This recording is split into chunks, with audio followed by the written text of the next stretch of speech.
Welcome, everyone, to another episode of Elbows Tight Podcast. It's your host, Travis. John is on vacation right now at the time of this recording, so this episode is all by myself. Today's guest it's kind of weird. I'm not going to lie to you guys. I feel a little awkward doing an episode by myself without John, but maybe someday in the future he might have to do one by himself, so we got to get used to this. But today's episode is with Thomas Rozdzynski. And today we cover topics of how ideas and concepts change from white to black. And today's conversation is great with Thomas. If you guys don't know who Thomas Rozdzynski is, he's a third-degree black belt. He is the owner of Roll Academy in the Chicago area, does Roll Radio, Roll Academy Online, also Ask a Black Belt podcast. And I wanted to talk to him about it because I wanted to get his perspective of someone that's been doing jiu-jitsu for 20 plus years on how these things have changed for him and how they might look for someone right now in their journey, and kind of hopefully give them a path to how it can change for them too. You know what I mean?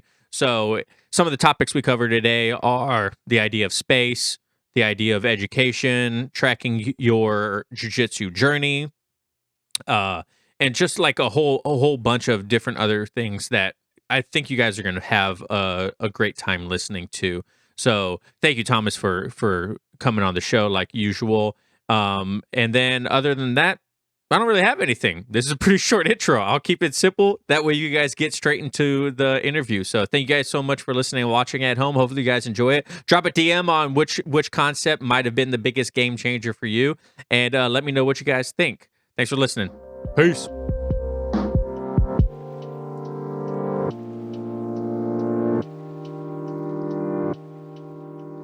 Thomas Rozdzynski, how's it going, man? Welcome back to the Elbows Tight Podcast. I know we've been keeping in touch quite a bit after our episode, but I've been wanting to have you back on, and we finally made it happen. How you doing today, man? I'm doing great. Thanks for having me here. It's always great to catch up with you and have the great conversation. No, man, I greatly appreciate it. Today's topic we kind of talked about before recording and also through the gram. Today, what I really want to cover is concepts and ideas that have changed since from white belt to black belt. And for those at home, what I'm talking about is recently our black belt has been teaching more conceptual ideas in our classes. And one thing that's really changed for me is the idea of what it means to have space, take space, give space, and all that stuff. And that's really changed my idea on other things in jiu-jitsu that I thought I kind of understood, but didn't really understand. And the longer I've been a blue belt, the more I've realized, like, oh man, I don't know anything about jiu-jitsu. So Thomas, if you guys don't know who he is a third-degree black belt up in Chicago area. He owns Roll Academy, does Roll Radio, a fantastic podcast, Roll Academy Online and all that stuff. And if you guys want to know more of the background on how he got into jiu-jitsu and everything like that, you can go listen to, oh man, I should have looked up what episode it was, but his previous episode with us. And it was a great conversation. We kind of talked a lot about in our previous episode about competition, promotions and stuff like that. And it was a fantastic conversation. And so I'm looking forward to having another one today, man. Yeah, no, it's again, it's great to be here. Isn't it interesting how more you train jiu-jitsu, more you realize how much more there is to it. It's like there's this, what is this saying? There's this phrase, more you learn, less you know. You know what I mean? Yeah. It's like more you dip deeper, more you go deeper into it. It's like another door. Oh yeah. My God! Now there's a whole stadium in front of you. Yeah, like it just never ends. Yeah, it's so crazy, and that's like kind of like what I mentioned is, even as a seasoned blue belt, I said on the last episode, I got my third strap on my blue belt, so now I'm feeling, like I'm less likely to quit. So it's so now these different ideas are really starting to change for me. And like I mentioned before, the first one that really kind of opened my eyes was the idea of space. When I first started jiu-jitsu, I thought, I heard the saying, whoever controls the space controls the pace, right? Mm-hmm. And to me, that meant I better hug them close. Don't let them do anything. I can't let them get away from me. Right? I have to be the aggressor. I have to be the one taking up this space as much as possible. Right? But now I've come to realize that that's not true at all. Sometimes you have to give space in order to take space. You know what I Mhm. mean? So Yeah, how has that idea changed for you? yeah. I mean, over time, it's almost like evolution of its own, because I often feel that once we have a deeper understanding on a concept or a subset of techniques or little system, whatever it is, somebody does something and it's like, oh crap, like everything I thought I knew, now it's being questioned. Now it's is a subject to change, and it's like, damn it, I got to start over here. So and I think that we all go through this cycle, if you will, of these. I'm getting there. I finally have this under control, and like somebody does something unpredictable, and it's like, okay, back to the drawing board. What does that mean? Did I waste my time? And I don't think necessarily it's wasting our time, because if it was wasting our time, we would not be making any progression. So just the fact that we are progressively getting better, is a testimonial of the fact that we are growing. Now, because jiu-jitsu is so unpredictable, because the evolution of jiu-jitsu continues growing, and then we are growing at the same time with different pace between different people, different academies, different places where we train. It's like never ending race without the finish line, almost, right? It's like we are almost going, and we have to continue adapting to these situations. So it's interesting, and a space control of the space often is one of the hardest items for a student to understand, because it's just like what you mentioned. I think that's very common, and I think our human brains, works in a way where we say, control the space, then automatically we say, well, remove all the space, don't let it move, Remove it. right? But removing the space doesn't always mean a good thing. Removing the space, that also means that you are committing yourself to the other person. So, now who's really in charge? And Mhm. I often say, jiu-jitsu is like a trade. I have to give something up to gain something else. And it's never one-sided trade. It never happens that way. So what I mean by that, if I give up space, now there's attachment. So I sacrifice space, but I have attachment. Now, if I attach myself, and if I give up the attachment, now there is space. So it's one or the other. Now, the trick really is to figure out which one is more useful, which one I can capitalize on at this particular point with the surroundings that I'm finding myself in. That's the hard part, So, this is where the maturity of jiu-jitsu comes in. Time spent on the mat and really trying to understand it and studying it, and then again, your buddy comes along and he throws a wrench into the whole thing, and you scratching your head, and we kind of, that's the beauty behind it, isn't it? I mean, it would be kind of boring if it was any other way. Agreed. And I even think not only is in a practical standpoint of application of technique during sparring or something like that, that this happens too, but when a new instructor or you go to a seminar or something Mhm. like that, and then you start hearing from other people, you're like, oh my God. It's like you mentioned it, it's kind of, I thought I was understanding. This is part of, prime example, like this is part of my game. You go to a seminar thinking like, they'll just kind of like hone my sword a little bit, and then you get there and you're like, my sword is completely dull. Like Yeah. I thought like I don't even have a sword. Like this is a wooden stick in the backyard. You know what I mean? Like Yeah. you just, your mind just Uh-huh. opens up to all these new things. I went to a Carlson Gracie Jr. seminar Mm-hmm. and here in Washington, and he was teaching just like such very basic and simple things during his seminar, and I was sitting there like, this is, I do this stuff, and I've been doing it wrong. Yeah. So, like, and it was cool because it opened another gateway of possibilities to what my technique can accomplish. Yeah, and I think that's a very common feeling, even for more advanced individuals, even for black belts. I mean, these conversations take place not only on the with your peers, but legit with other black belts. Like, it happens over and over and over.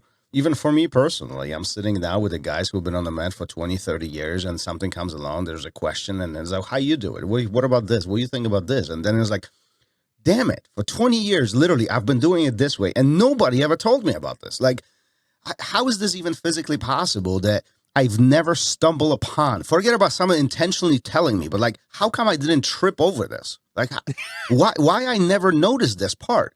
But again, I think if you look at jiu-jitsu from kind of a holistic, very high level perspective, it is so broad, it is so huge that you're talking about ocean of and the ocean amount of information, and we are just like one little drop, So knowing everything is impossible, and I truly believe that knowing all of the jiu-jitsu is impossible for any of us. And there are some brilliant minds in jiu-jitsu, who know a lot.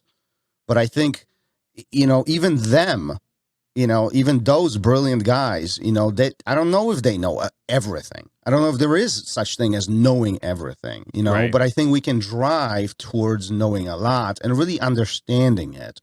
And in the beginning, you mentioned a conceptual teaching and conceptual understanding of jiu-jitsu. And I think that's the new approach of jiu-jitsu, which I find very appealing. A couple years ago, somebody said, conceptual jiu-jitsu is like an alphabet, right? One can learn the words of the new language, or you can learn the letters and create your own words. So in a sense, understanding concepts is you understand the mechanics, and you understand how it works from a physics perspective and a human body. But you don't have to memorize individual steps. The individual steps are up to you as a student or as a practitioner to manipulate to your own need.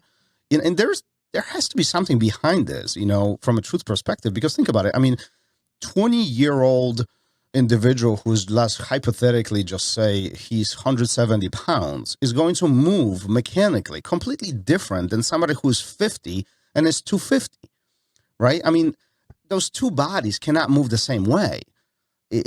There's just different weight associated with it, with different agility, different way how their joints and their bodies move, and so there has to be some unique way of combining all of this and allowing students to understand across the larger or broader spectrum. So I've been a big fan of conceptual jiu-jitsu, and allowing the students to really understand how it works, and allowing them also to create their own interpretation of it.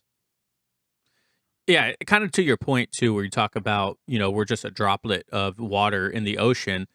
And to me, it's like the ocean is continually getting bigger too. You know what I mean? Like our drop, it means much less as the whole knowledge of jiu-jitsu continues to grow too. And I think when it comes to things like even techniques, understanding how to apply a technique, like you mentioned also, it's not always going to be one of our previous guests. He mentioned, as a coach, his job is to teach a technique to where you can recognize that, I may not have steps 1 through 3, but right now I'm in steps 3 through 8 or 4 through 8. So I still can execute the technique as long as I can understand the concept of what the technique is.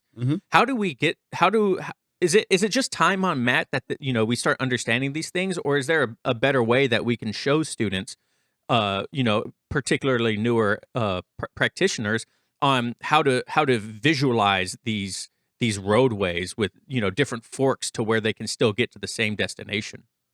Yeah, I think that's the tricky question, and I think a lot of instructors struggle with that. How to teach most effectively. And before I even answer that question, I think the downfall of jiu-jitsu, one of the weaknesses of jiu-jitsu, is the teaching part. Because jiu-jitsu is so fun, and I think as it was developed over time, whether Japan or Brazil, the whole evolution over decades, and the entire time, I don't think there was much thought put into how to teach. It was more of a fighting style, and we talk about this on my podcast quite frequently with different guests, but it's just because you are a black belt does not make you a phenomenal teacher. Now, you might know jiu-jitsu, and there's no question about this, but teaching to others is a very different skill. And I think a lot of that success from a student perspective, to your question, leans onto the teacher. And it is the teacher's responsibility to show those routes, to show those forks, to make some of those decisions, or at least encourage student to make some of those decisions. Now, as an instructor, I cannot do all the work for the student. Right. And actually you can only teach so much. Yeah, absolutely. Right. And especially today when everything is available on our devices and the data is so accessible to everybody, I think the function of the instructor has changed over the last few decades too. Before, even when I was starting, the instructor or the teacher, it was more of he is the one who knows everything and I need to listen to him. And whatever he says, it must be right because he is the one. And because that's how the world worked at that time. Not today. It's different. I think the function of the instructor is more of a guide, not necessarily the one who knows it all. Because, we simply have the data accessible. I can pull up or any, and I'm not saying technique. Any technique, any is all, and honestly, it's all free too, because most of it, I said, there's different topic, but like separation between free YouTube and paid instructionals is the explanation, in my opinion. It's like the packaging, but you can get anything on your phone, remotely, on your anywhere you are. So as an instructor, our function has changed. It's no longer showing the secrets because there's no secrets. It's allowing the student to understand how these concepts, how these motions, how these little systems can be understood in a very easy way. Now, that's the hard part now, because we're talking about comprehension. We talk about education. We're not talking about jiu-jitsu itself. We talk about education. How do you present these complex motions to a student who's never done it before? Right. Now, that is hard, right?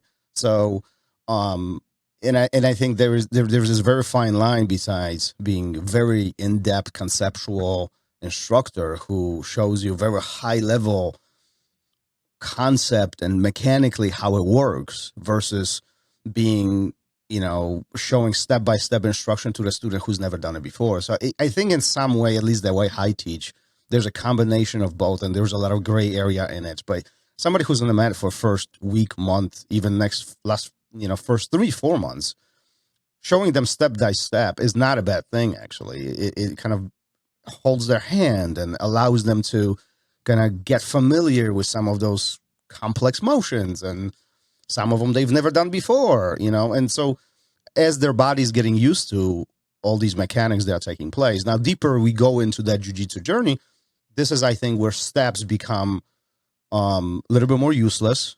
Is that even a correct statement? You know what I mean? Someone's going to hit us up on Instagram. We're like, step by step isn't useless. I'm a black belt.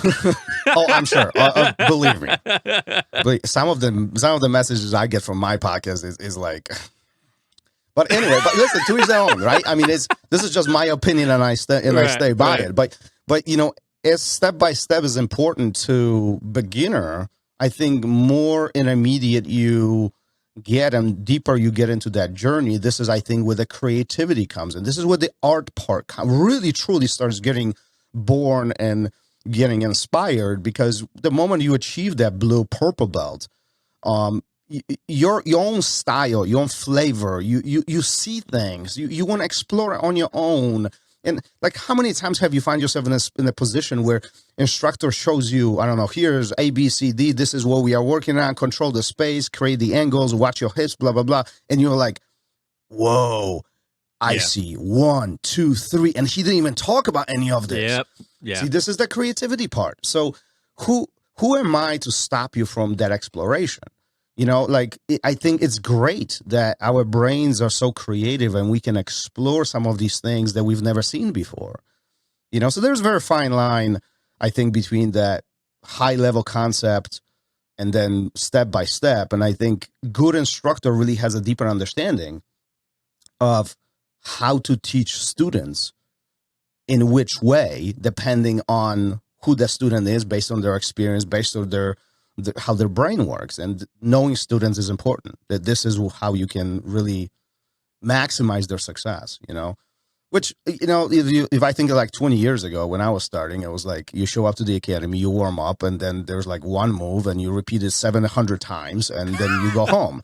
And Right. life was very different back then. And again, this is not in a judgmental way of teaching back then, but just we didn't know any better. Today we are smarter. Things have evolved, and there's intelligence behind fitness, and there's intelligence behind jiu-jitsu and mechanics, how it works. And I think at the same time that makes it easier for the new students, right? Because jiu-jitsu is complicated on its own. Why would we make it even more complicated? Right. So for me, I kind of have this, and this is just my humble opinion as someone who's been doing jiu-jitsu for a couple of years now. I feel as, new practitioners, they should feed the hunger of knowledge when they can, right? Like even if you're like 2-3 weeks in your class and you're starting to get, or I wouldn't say that soon, maybe a month or two in class, and you're starting to get, you're starting to build your base of knowledge. I don't think anyone should start researching, in my opinion. I don't think anyone should start researching until they've built a firm ground, a firm understanding of some of these very basic ideas and concepts that we go over in class. Because if you build a house on top of a weak foundation, your house is just going to fall. You know what I mean? You have to have these foundational moves in order to start building on top of them. So do you feel that online content and all this free stuff like YouTube, BJJ Fanatics, do you feel that these are going to have more of a detrimental aspect to them in the long run, or do you feel that they are going to be more beneficial in the long run? I think it's like with almost anything in life, anything in moderation is good. Mm-hmm. If you overdo it, it's going to hurt you in the long run and actually could collapse you completely. So think about it. Like, running is beautiful, but if you run too much, you're going to just destroy your knees and hips. Right. It is what it is. I mean, that's number one, injury for most runners, right? So like even, going out and having fun, that's fun. That's great. But if you do it every single day, it's not going to work. It's Right. like, so anything with moderation is a good thing. I think we are in a world of digital media. That's what we are. That's what we live in today. So ignoring the fact that you have accessibility to all of these instructors would be very foolish, in my opinion. Right. And I do tell my students, go and do research. I mean, go research this. But I think there's a very fine line behind doing research and seeking education versus stimulating your eyes with garbage. Like, right. You know what I mean? Like there's big difference between me going on YouTube and me looking how to pass guard in this specific situation and really studying it versus scrolling through Instagram and watching 75 videos in 1 minute. You know what I mean? Like that's a big difference. Yeah. Right. So which one are we doing? Right. Like, well, let me interject in there real Yeah. quick, because I think you bring up a great point, is weeding through all the BS. Even on YouTube, like there are still instructors out there that put up things that they know isn't the highest quality movement, but they know that it looks good and someone's gonna watch it. Like even today. So how do we decipher through that? And that's where I kind of go back to, maybe you should have a better understanding of these basics so you can be like, I don't really know if that's going to work, or ask your instructor, like, how do we decipher through that? Yeah, and listen, that's the hard part, right? Like once again, I mean, but I think, well, first of all, if you are a new student and you are just beginning this journey, I think conversations with your instructors or higher belted academies, are important. This is where good instructor will say, listen, stop YouTubing this nonsense because you're looking at freaking Baron-Bolos and you don't know how to do a transition to the mount, right? But if you are seeking this information, perhaps look at this guy because he does quality product, and like at some point we also have to look at this as you do get what you pay for. And that's important part too. And I get it. I'm gonna sound cheap now, and everybody's gonna say, okay, he's gonna plug his own stuff and all. But listen, but there's some truth behind this. Like most of the instructors put some content out there just to create the exposure. Okay, but at the same time, that content is what it is. Like if I prepare a paid instructional to be purchased, my approach to that instructional is going to be very different versus when I'm doing a clip for Instagram. Like, think about it from a product perspective, right? It's like something that's going to be sold is going to be probably higher quality than something that is given away for free. So, as a student, I think you have to look at it from a similar perspective. Now, there's plenty of free content that's good quality. I'm not questioning that part. What I'm saying is, if you're seeking answers, if you want to educate yourself, if you really want to dig into the grind, if you want to get to the meat and potatoes, right? Perhaps spending $30 on an instructional of high quality instructional is going to bring you bigger results or bigger return versus spending endless hours trying to find something on YouTube and you don't even know if it's good. So, like, we have to make intelligent decisions for ourselves, and I think that's one of them. It's where do you invest your time? Like I call this oh, now it slipped my mind. Vortex of YouTube. That's what I call it. It's like that the bar on the side. You just keep the going. Suggestion bars. This is the most dangerous thing ever. And listen, I'm guilty of this charge. Like, half guard passing, boom, and you're going, and then it's like, what is this? Oh, what?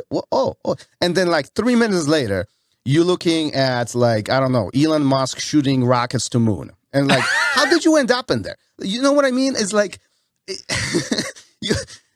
staying focused and staying narrow is hard today. The points of distractions are so crazy, and it's like so from a jiu-jitsu perspective, I always tell my students, at least, it's like, listen, you whatever you invest in, you're going to get back. Mm-hmm. So if you are investing in free products like YouTube, great, stay focused. I think it's harder to find things on YouTube because of the oversaturation of videos and the weeds that you have to get through. It doesn't mean you can't find it. There's quality product out there. However, you have to be organized. You have to do all the work. Or you can pay for instruction or wherever you get them from, and then things are organized for you, which means you don't have to be distracted. Everything is kind of in one bucket. Everything is available to you. And then it's up to you to get the content and convert it into your own head, and then make use out of it, because another question behind this whole conversation is, if you watch content but you do nothing with it, are you wasting your time? Are you wasting space that could be used for something more? I'm just the guy asking questions. Do you see what I'm saying? No, I agree. That's where I kind of go with it too, is like, the reason I kind of don't really want too many new practitioners doing that is because I feel like it's going to take up valuable space if they're looking up, like you mentioned, if they're looking up Baron Bolos, but they can't even like Toriando pass or pass an open guard, then they're just spinning their wheels, Yeah. And it's really hard. And things like Jiu-Jitsu X and BJJ Fanatics, the reason that you have to pay for these is because they just don't allow anyone to come make it. I'm not going to get an email from Keenan Cornelius saying, "Hey, we want you to come do an instructional for us on Jiu-Jitsu X." You know what I mean? Like, they curate the people that they come on their platforms for specific reasons, because they know they're going to put out quality content. Yeah, I know Gordon Ryan's instructionals are $150, $200, sometimes more, but that's because he has a proven method of doing these moves and techniques. So you might be able to gain a little bit more out of his paid content than some random blue belt that's like, might be a host of a podcast that's putting out a good clip that he did in training one day. You just got to keep that in mind also. Yeah, I mean, quality is important. I mean, it's and there's another component too behind all this, I think, is body types. And so like I don't know, let me see. Example. Let's just say you are. We have a student who is 5'5", 120 female. Okay, and she's purchasing Hodger Gracie. I don't know how tall Hodger is, but 6'6", over 200 pounds. 6'6", yeah. And listen, Hodger is one of my favorite players. I love his game. I love what he does. I could study him all day long. However, Hodger Gracie might not be the best body type for that female. Do you see what I'm saying? And now there's a conflict, right? So how do we have to make, again, intelligent decisions behind it versus that female finding somebody who is more or less her size, perhaps somebody who is a little bit more appealing. We have that connection, the way how our brains work, and we can make that transition of education a little bit more seamless versus you trying to, jump through hoops. Is like, well, how come he's doing that? Well, perhaps because his leg is a foot longer than yours, or perhaps he is literally 18 inches taller than you. Yeah. These are things that we cannot control. We cannot get longer or shorter. We cannot shrink or expand. Like, we can't. We are what we are, and we have to work with that. So I often say, when you're going to do research, when you're doing privates, when you're going to seminars, there's one is the entertainment component. You want to see that, you want to meet that person. But the other one is, are you going to really take something away from that instructor? Mm-hmm. And if so, then maximize it. But if not, then maybe just think about it. If that investment is worth what you're putting into it, what you're going to get out of it. You see what I'm saying? So that's another absolutely. Component that's often underestimated. Yeah, and it kind of goes to the whole conversation I want to have is like this concept of education, right? When you first start, you're just trying to take in as much as possible, and you don't really think about, like, how is this going to help me? Is this going to hurt me? Is my body type right for this? Mm-hmm. Right? You're so naive to these little nuances when it even comes to gaining knowledge, and as you start, becoming more of a senior white belt, a young blue belt, senior blue belt, it all starts to change. It just changes and changes and changes. And then you start to realize, well, actually my game is more of this now, mm-hmm. And then that's what's really cool is when you start developing your own game, late blue into early purple is really, mostly purple, right? Is where you really should start, like, knowing what exactly you want to do, right? Where you want to go with these things, right? So when you start developing that, that's to me, that's when things just start getting a whole lot more fun. You know mm-hmm. what I mean? Like I'm at this stage now where I just love putting myself in bad positions and just experimenting. And if I get tapped, it's okay. That's if I execute this crazy thing that I want to do, that it's kind of outside of my game, but I feel like it's beneficial for me, then that's a win for me, right? Yeah. So to go into like the next topic, like, how has winning changed from white to black? What does that look like now compared to when you first started? Welcome, everyone. This episode of Elbows Tight podcast is brought to you by Amino Co. Travis, go ahead and tell us about Amino Co. So I have been using Perform by Amino Co. It is 100% science-backed formula, patented, and it is a great pre-workout and intra-workout. Some of the science behind it is it supports athletic performance by triggering muscle protein synthesis and reducing muscle breakdown during exercise. It improves the mental focus and decreases the feelings of fatigue by providing the optimal balance of neurotransmitter precursors. And then finally, it increases nitric oxide production and promotes energy for sustained peak performance. I've been using this about 30 minutes before my jiu-jitsu classes, and I must say it has been helping me immensely. I feel more focused. I feel more energized. Recovery after class feels much better. I wake up in the morning after and don't feel nearly as beaten up, and it tastes great. I have the pink lemonade right here. I have the blue raspberry coming in. John, where can people at home find this? You can go to aminoco.com/elbowstight. You can use the code elbowstight. You'll get 30% off. Again, go to aminoco.com/elbowstight. Use the code elbowstight to get 30% off, and you get a free gift with every purchase. Ooh. Thank you, Amino Co. Thank you, guys. Yeah, I'm laughing because I have like these flashbacks, right? So like, like I think every while, not to categorize people, but it every white belt I think goes to this stage of like, I will not tap. It's against the code. Don't ever, don't even blink. You will go out before you tap. Yeah. And then you get to this purple belt where you're like intentionally putting yourself in chokes. Your shoulders are so jacked up because you're intentionally experiment how far you can take it and all crazy weaving escapes and all that, and you're becoming a wizard and all the other stuff. I think that is one of the biggest milestones in everybody's jiu-jitsu, is noticing what is important and what our goals are. So when we are in the beginning of the journey, the first year or two, survival is a huge win. Whether we like it or not. Yeah. Whether we like it or not, survival is like the objective of the life. Like, you will not get passed and smashed. No, I don't care for my, I'll die before you do that, right? And same thing with submissions. Like, how many times do you see, somebody in the beginning of the journey, they are rolling and the choke is fully in, they go red, they go white, they go blue, and they are still not tapping. Like, what is the point behind this, right? But in all full justification is, we don't know any better. Like, we just don't. Like, we don't know, how to escape. We don't know whether that's important or not. Like, we haven't been exposed to all this. So even though, it sounds crazy, especially looking in retrospect, like I look back 20 plus years ago and I was like, man, I was so stupid.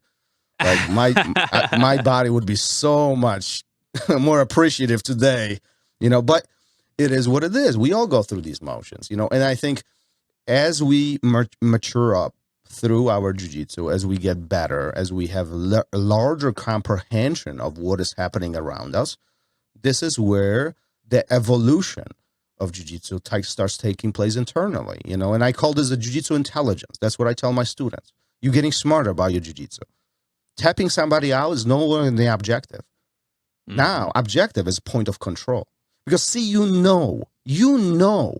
when you have that shoulder fully controlled the way you want it, that submission is literally doesn't move away. So you're not hyper-focusing on that submission. That submission is almost irrelevant. Like, this is the feeling that a lot of students describe as, my instructor is always 5 moves ahead of me. And like I always tell everybody, like, we can't read minds. We can't be 3 steps ahead of you. We can't. We seriously can't. But what I can do is put you in a fully controlled position where I know you only have 2 choices. Either you're going to walk into my submission, or you will lean in the opposite direction and you will begin escaping. And at that point, I will make my adjustments. Like, and that is really that intelligence that I often talk about. And with that being said, our objectives change. Our goals change. Again, the submission is not as important as the point of control. Maybe, and even think about it this way. If you can control somebody to the point where they do everything that you want them to do, now how much fun that could be.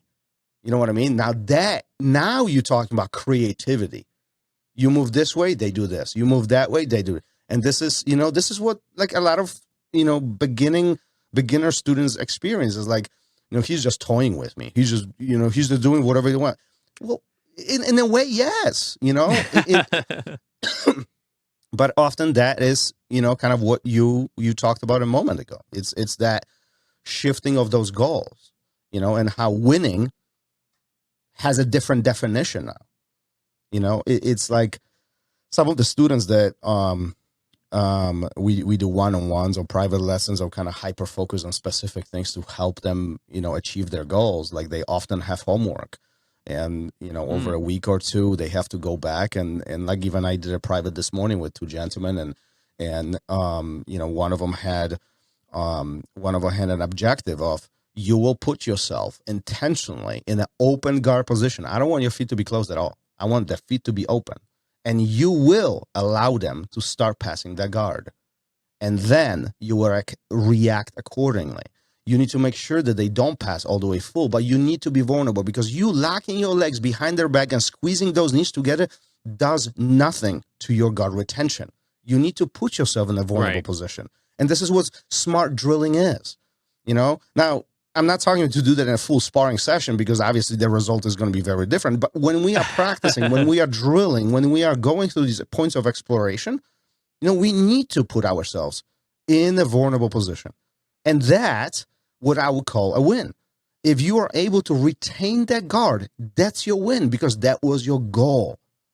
It's not the sweep. It's not a submission. Your goal is to retain the guard. And if you succeed, gold star for you. Good for you. Let's talk about what went well. Let's talk about what didn't go well. Let's make adjustments from there.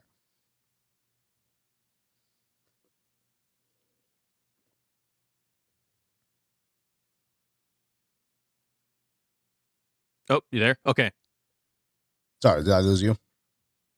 Yeah, for a second there. So the last thing you said was, let's talk about what went well and what didn't go well, right? Yeah. So, and based on that, you can start reestablishing the goals and you can begin seeking a new path. This is where these forks are coming into play. This is what you talked about a little bit earlier, making intelligent decisions, how to grow your game as you continue evolving. So do you find that in your jiu-jitsu often where this winning, quote unquote, has been redefined over X amount of years that you've been on the mat? Absolutely. When I first started, I thought winning was tapping people, even as a white belt, right? Winning was I tapped someone, they didn't tap me, right? That was a win for me. But even as a white belt, I start to realize that that's not winning. Like I could have just overpowered them. They could have just gave it to me or whatever. And then I really started to take into consideration survival, like you mentioned also. As a white belt, your whole white belt should be learning how to survive. Right. You should learn how to be able to defend from every position, how to give everyone the hardest time possible of submitting you. And to me, even that kind of changes too, because my survival technique was being as still as possible, sucking up every bit of space so someone can't get my arms away from me. And I'm a strong guy, so it was already hard enough for them to get my arms away from me, to move my hands to get out of a choke or something like that. And then it changed to, well, I should probably start being more active in my survival. I should probably try to advance my position in this survival, right? Instead of just having someone in mount and then just being as tight as possible and them not being able to do anything. Yeah, that's you survived, right? But did you really do anything? Well, and that's like a separate topic here, but it's very interesting to look at a definition of survival and defending. Yeah. It's like that's often had conversation with many instructors out there, especially in this blue belt, maybe early, in the white belt and the early blue belt stages, where we often think that survival is actually a good thing. Like it's okay, and I always try to challenge my students, at least, to think about it as, what are you gaining from survival? Like what is your takeaway after you have survived, after that process is done, and somebody a while back told me, surviving is just like coexisting. You're not doing anything. You're just trying to stay alive, essentially. And if that's your objective, life is good. No judgment whatsoever. However, defending is very different because now you are stopping. Yeah. You're stopping your partner from progressing, right? So you're not coexisting. You're making action to actually impact your partner, right? And now if you take this one step further, escaping is now one step further. Now you making action to remove yourself out of that situation, right? So like you have these three slightly different stages of different action points, but they are very different, and sometimes I think we mix them. There's some gray area, and often we think that when we are surviving, we are actually escaping, and we often not. And I think a lot of points of conflict comes in, and then we're getting smashed and destroyed, and we go home and we cry and cry about it later. Pillow, yeah, absolutely. I do it every night. I think that you know what? I'm not even gonna lie to you. I didn't even think about that as maybe that was a slight progression in my idea of survival. Right? Survival, like you mentioned, is coexisting in a role and not being submitted, and then you go into now I want to start. What was the second one that you said? It was defending, right? Mm-hmm. Yeah. So now you're defending. So now someone goes for this move, and you're able to stop them, and then maybe even get to a better position, and then escaping, you can completely disengage from a bad position. That's a great point. And honestly, that just changed my idea of what I thought survival was, because there definitely is a tier progression on how you could go from there. And then as you you start escaping, and then into your late white belt, early blue belt, then you can start reversing. You could start, doing these different things to gain a position or to gain a ticket in your booth. You know what I mean? Like you're like, Absolutely. all right, now I'm gonna start building momentum because I was able to get you off of me or something like that too. Yeah, It's no, a great, and I great think way to look at it. Yeah, and it, like I would encourage everybody to really think about these stages of positioning as they are actually rolling, as they are experiencing it. Because like think about it, just envision this. You were in bottom of side control.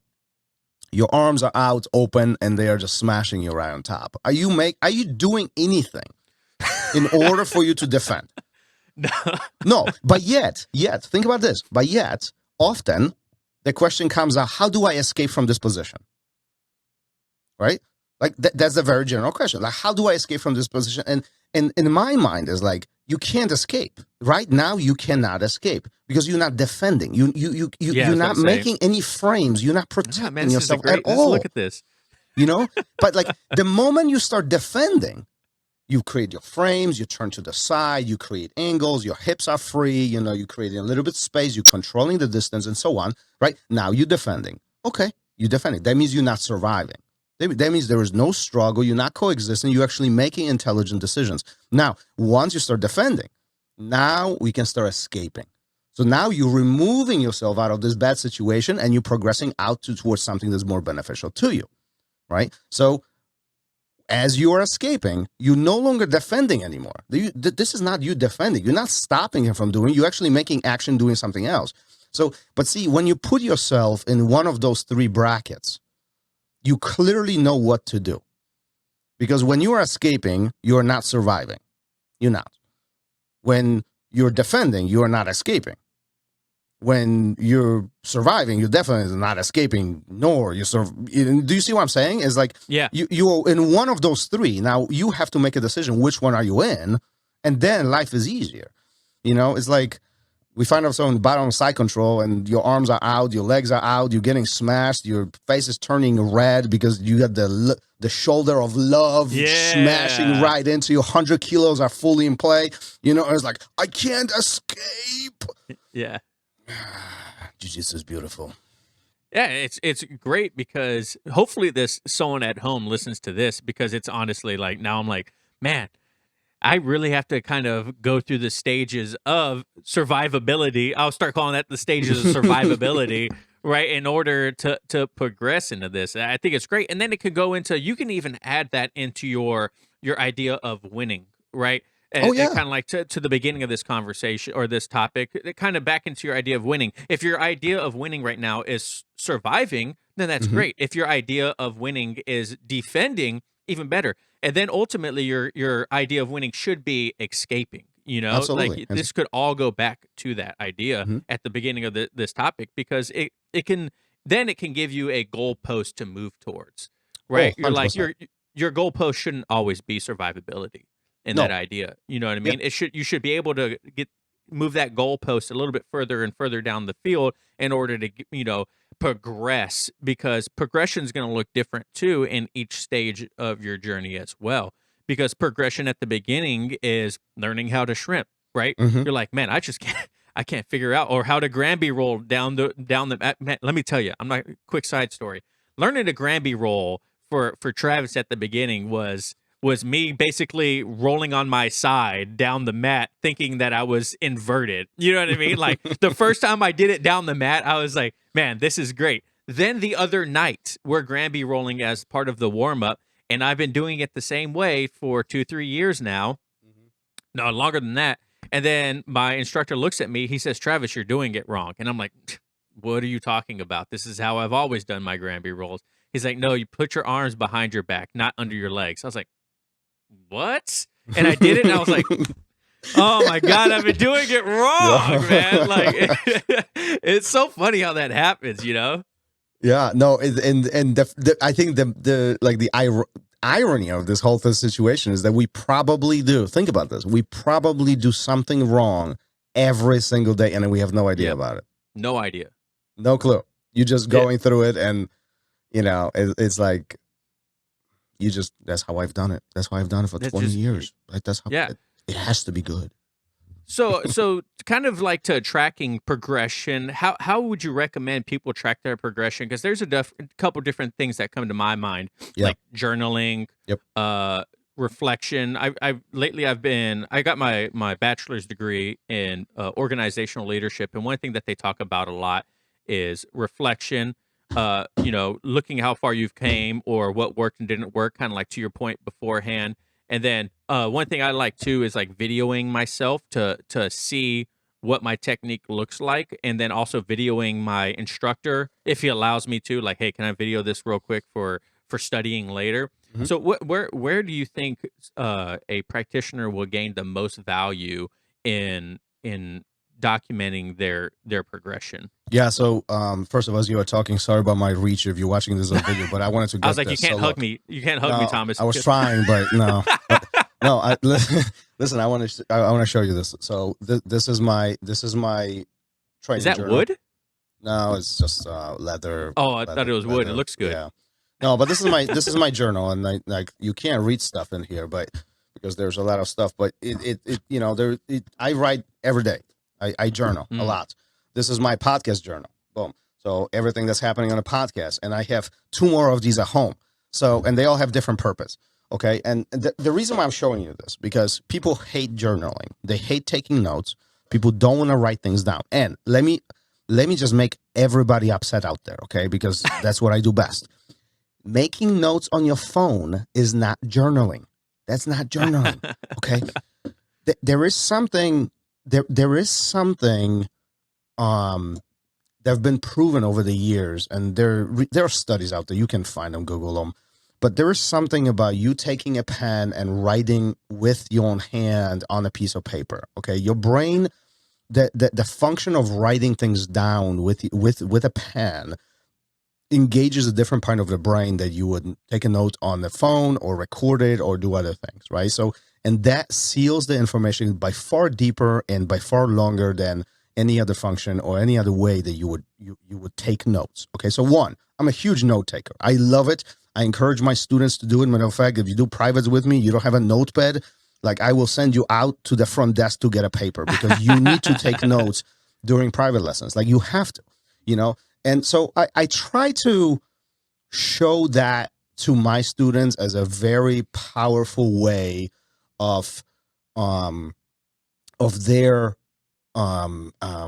information retention. Let's just call it that. Okay. But that's not all of it. You can do other things that they are as beneficial, right? And video you mentioned, it's phenomenal tool that didn't exist for me when I was studying, and I use it all the time when we are doing, especially like I mentioned, students having homework, when they work on specific things for themselves, I tell them record it and bring it back. I want to see what you are working on. And here's the kicker: if you've never recorded yourself, do it. I'm going to challenge you. Do it, because what you think you are doing, very likely you are not doing it. I can tell you endless amount of. Matter of fact, there was a tournament recently here locally, and we were at the tournament, and one of the students, did very well, and we are kind of reflecting after the whole thing, and he goes like, "Man, I was struggling with this, and I was doing blah blah blah," and I was like, "You sure? Like, which match are you talking about?" He's like, "This." I was like, "No, you are not in that position." And he goes like, "No, I was. I'm telling you, I was." I was like, "Dude, I was watching you. You were not in that position." I was like, right. Let's pull the tape. So he gets his phone, he rewinds it to the point where he's talking about, he's like, okay, I guess I wasn't. Blah, blah, blah. I guess I was not. But this is the intriguing part about our brains, It's like what we think sometimes appears around us or what we think we are doing under high stress level situation, we are not necessarily doing it. We might be envisioning it as we want to do it. Our brain registers differently.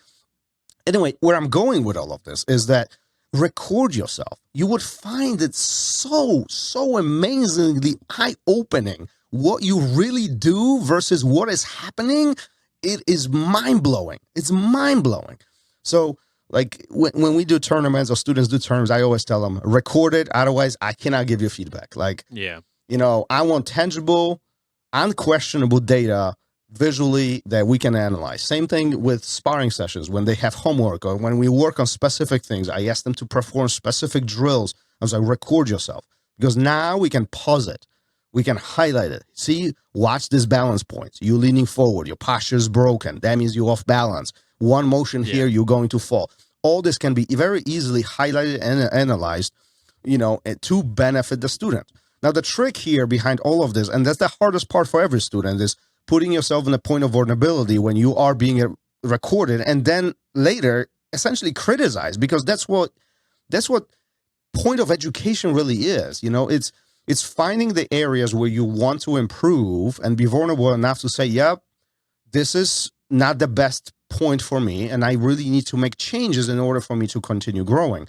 So identify some of those points of improvement is very important. And one of the ways is really to record yourself.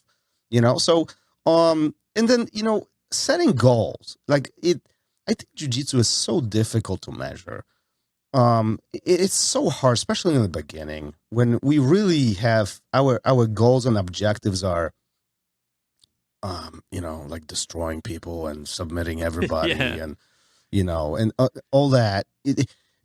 Setting a realistic and really tangible goals is really, really important for every student, and this is, I think, where instructors come in really with a lot of power. Go talk to your instructors and say, listen, what should I be working on? Okay. Or better. Don't rewind that. Remove that from the episode. Gone. Disappear. No, don't ask an instructor, what should I be working on? Go to the instructor and say, listen, I want to improve my guard. What do you recommend that I do to improve my guard retention?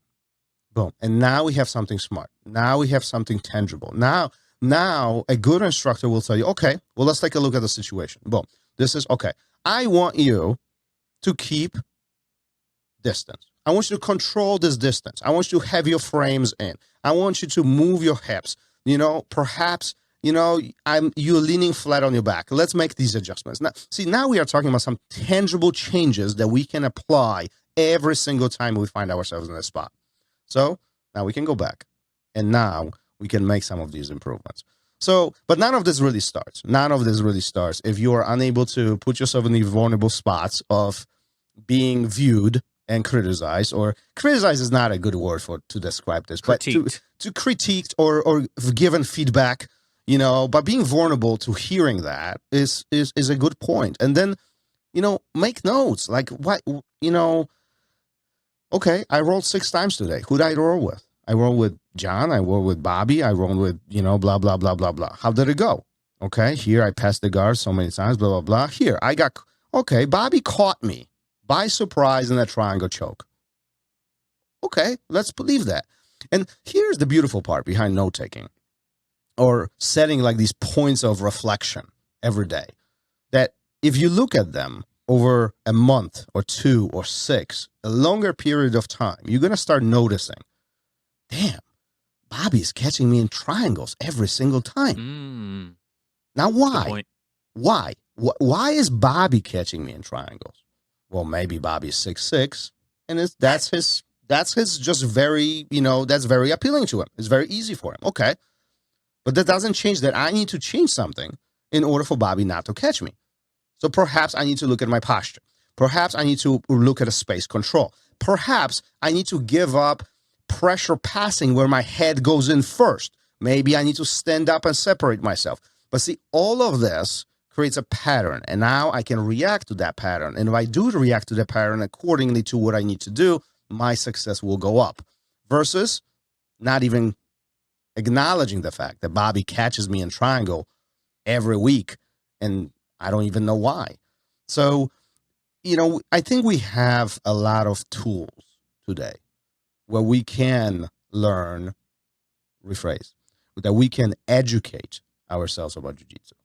It's not only a learning, but it's actually a true education, finding points of improvement, finding how to make the changes and continue growing versus showing up and brainlessly rolling for an hour, hoping or forcing submissions and being that guy, that girl. And, I don't know. I perhaps a unique point of view here, but I do think that the moment we stop progressing in jiu-jitsu, this is when we quit.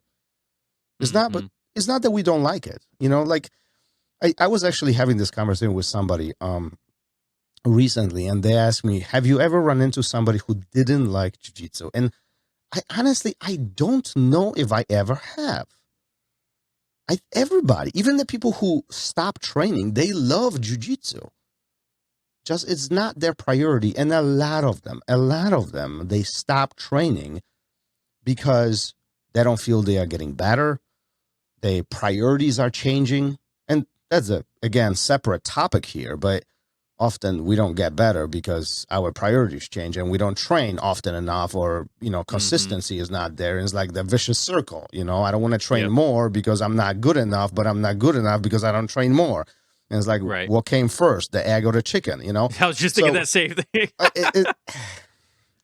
No, I'm going to get so upset when did you start picking up the idea of, putting so much importance on tracking your journey? Did you do it as from a day one white belt?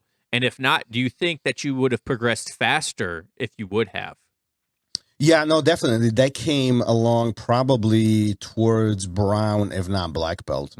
Late in my journey. And actually all that sourced from my corporate job, where I was involved in multiple meetings every single day, and just tracking things was impossible. Talking to dozens of people every single day and knowing what they say, when they said it, what needs to get done. It was very challenging.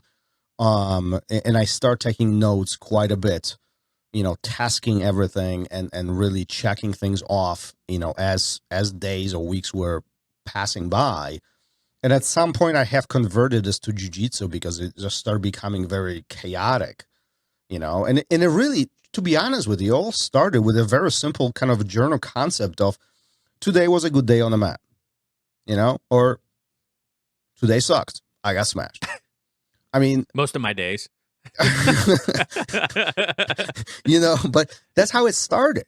It just started with very simple date and, one kind of descriptor of how the day was, how the training was. And then it kind of evolved into 3 good things and 3 bad things, and I start really seeking deeper and saying, okay, today was good because blah, blah, blah, and this was good too. This was good too. And then, okay, well, it was good, but I still found 3 things that I could do better. 3 things that I didn't like, 3 things that I could improve on, 3 things that I needed to highlight from a negative perspective, just so you have a kind of anchor point on is not everything is, unicorns and rainbows. Jiu-jitsu is difficult. It's complex, so highlighting these things. And then, as time went on, it kind of pivoted off of that. And there were goals, like, how do I change these 3 things? Okay, so next time I need to do blah, blah, blah. And now it's pretty natural at this point. Like I end of every day, I sit down before I go home and, I kind of reflect on the day and write things down. And sometimes I put quotes in there, and sometimes I put things that somebody said something or a comment the student made or impact that was made on me, so like in all that allows me to create more trackability of jiu-jitsu, and the students who have taken that on, I see a lot of success from that perspective. Would that change? Would that improve my jiu-jitsu if I started that earlier? I'm pretty sure it would. But honestly, I wasn't that smart. I wasn't that smart. No, when I was starting jiu-jitsu, I was like box of bricks. No. Hey, we were all there, man. You don't start getting that flow until until you really start understanding when you're on potty, and then how these moves actually are supposed to work. And I mean, I've been, like I mentioned, I've been doing it for coming up on 5 years now, and I'm still every day I'm in class that I training thinking, what am I doing, man? Like this feels wrong, and being able to ask my instructor on like, hey, I need your help. Could you come here just for a split second? Tell me why I'm stupid.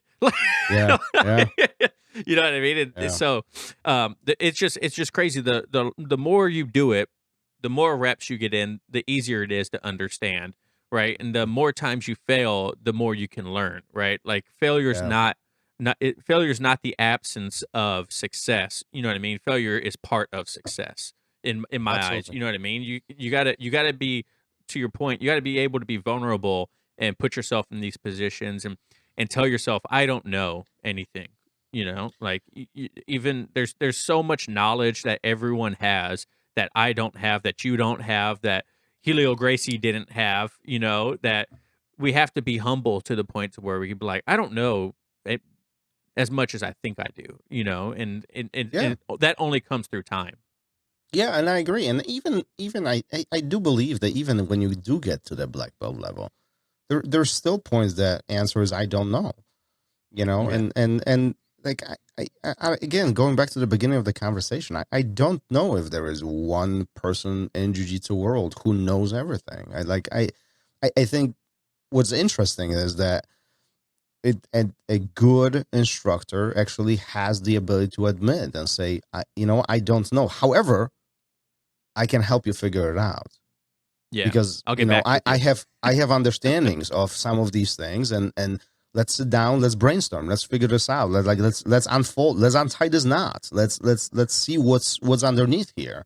But I don't have that answer. I've never been in that position, and that's possible. I mean, why wouldn't it be?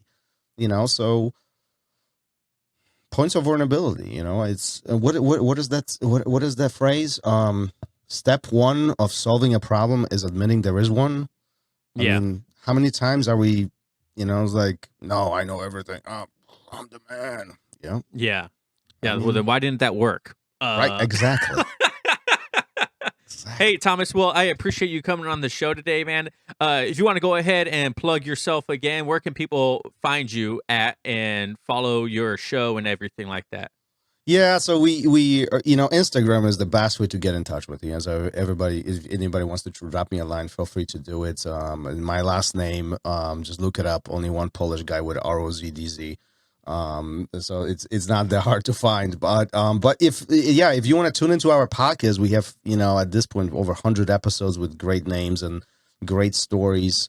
Digging into kind of historical part of jiu-jitsu and getting into the true story behind it, every individual. The Roll Radio is out there, every podcast platform. Check it out. And then I also do, and that's really not as popular as the Roll Radio, but I also do Ask a Black Belt podcast, which is one question, questions sent to me from everywhere, all around, and I just record the answers, put them out there. It's on YouTube, it's on all podcast platforms. Feel free to dig into it. If that helps somebody out there, then I'm happy to contribute. Well, thank you, Thomas, once again for coming on the show. This was a great conversation. I feel like we definitely showed the progression of when you first start to when you first start again at black belts. Thank you for all your answers today, man. I can't wait for people to listen to this at home. So thank you, everyone, for listening and watching it at home. And remember, no oil checks here. John's not here, so I got to say it. Os. Thanks, guys. Later.